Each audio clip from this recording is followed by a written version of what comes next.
The 4-video launch sequence came about when a marketing guru on Infusionsoft's network was heavily promoting a series of marketing campaigns which included 4 videos, the first 3 being pure content driven, and the 4th video being a combination of content and sales pitch.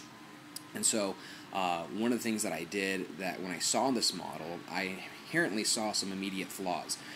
Because the psychology behind the video sequence was to drive a lot of content, which planted a lot of seeds, which helped to prepare the prospect, which nurtured them for the sales video. So by the time they got to the sales video, they were much more likely to buy because they were well educated. There's a lot of rapport, a lot of trust, a lot of respect given and such.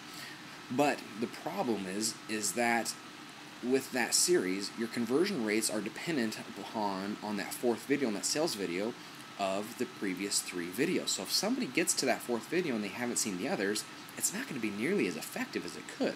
So I came up with a methodology for applying another concept you're going to see below called negative assumption. I applied my negative assumption methodology to this concept and basically created the logic so that if somebody hadn't seen the first video, they couldn't get to watch the second video.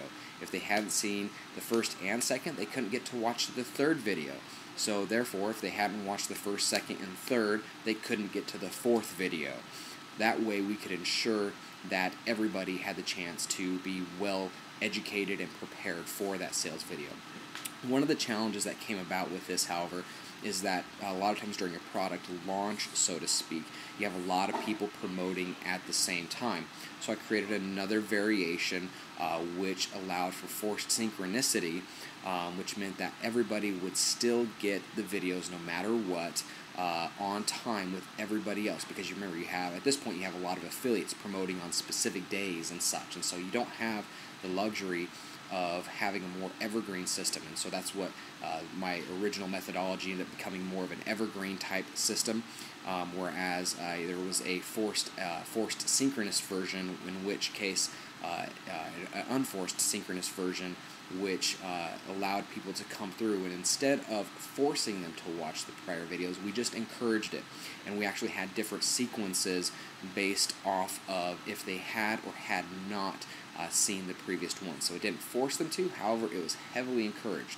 That way you could still retain the timetable that you had set for your affiliates and for everybody else to promote those videos, and then out of that be able to draw the heavy business analytics and heavy business intelligence. So once you're done with that launch and then you move to a more evergreen model, you could then apply the original the forced asynchronous 4-video sequence. And so there's 2 main ones here. One is an unforced synchronous. In other words, you're not forcing people to go into it. Everybody's synchronized at the same time. The other one is a forced asynchronous, and so you're forcing people to watch the previous videos before allowing them to go on. This also became a heavy methodology that you'll see later on in the content consumption methodology that you'll see later on.